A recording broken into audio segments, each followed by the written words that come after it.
Now, leading our bulletin this hour, the fire in the Parliamentary precinct has begun again after firefighters managed to contain the blaze yesterday. A fire gutted the National Assembly and severely damaged other parts of Parliament on Sunday morning. A 49-year-old suspect has since been arrested and charged with housebreaking, theft as well as arson.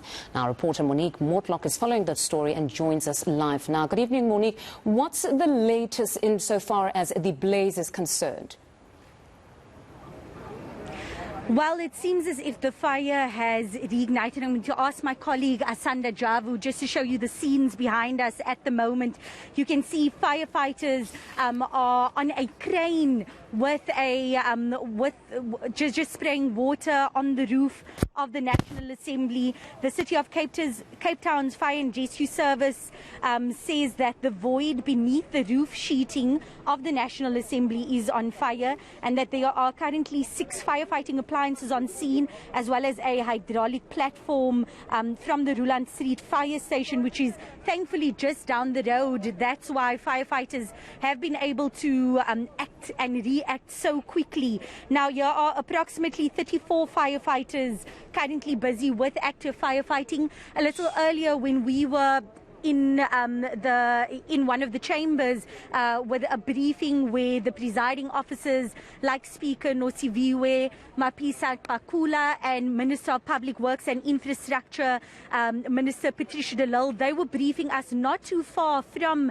this National Assembly building, and during that briefing they was talking to us about the danger of this building, of the National Assembly, the fact that yesterday the temperatures were as high as 400 degrees Celsius. Today, even though firefighters managed to contain the fire and extinguish a large portion of it, they still said it was unsafe for fire forensic teams and for engineering teams to go into the building. And now we can see why. Just with a little bit of wind and with some burning embers still there in the roof and in the National Assembly, temperatures today were about 100 degrees inside. That's why it's been unsafe for the ministers, for the various authorities to conduct their inspections, and it's for this exact reason. We know that fires are quite unpredictable and volatile, and right now we are just hearing even more fire engines in the distance or fire vehicles just making their way onto the scene.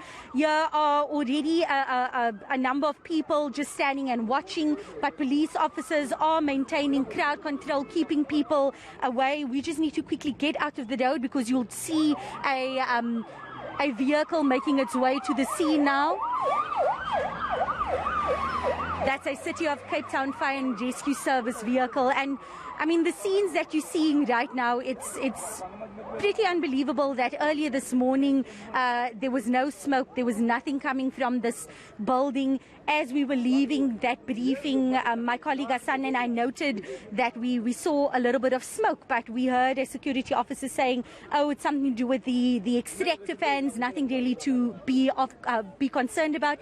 And then not even 30 minutes later, you see the National Assembly, or the roof of the National Assembly once again being engulfed by flames. Sure, these are honestly disturbing scenes, Monique, but I fully agree with you that now everybody understands why we would have a situation where an area such as this is cordoned off for a quite longer period. But talk to me about the latest around the investigations. I mean, we can already see the extent of the damage. We don't need any more briefings on that. But just talk to me around the investigations. What's the latest there? What we've heard from the Minister of Public Works and Infrastructure, Patricia de Lille, is that right now that they are just appealing to the public and to members of the media and to opposition parties not to speculate on the possible cause of the fire, as investigators are still busy with that. We know that a 49-year-old suspect was arrested in connection with the fire, and this suspect is facing charges of housebreaking and theft and arson, and he could be facing even more charges under the National Key Points Act. We also know that the minister has appointed an engineering team comprising of not only engineers but electrical engineers, chemical engineers, and this team, they have yet to go inside and simply due to what you're seeing behind me, those high temperatures, that volatility of the situation, what we're seeing being played out right now. What the minister said is that she's hoping to receive a preliminary report from the fire forensic team by the end of this week, and then they'll be able to give more clarity to the public on the possible causes of the fire, where exactly the fire started, and also, more importantly, how it was possible that a security breach was able to take place at Parliament, a national key point. Let's just take a listen to the minister explaining there.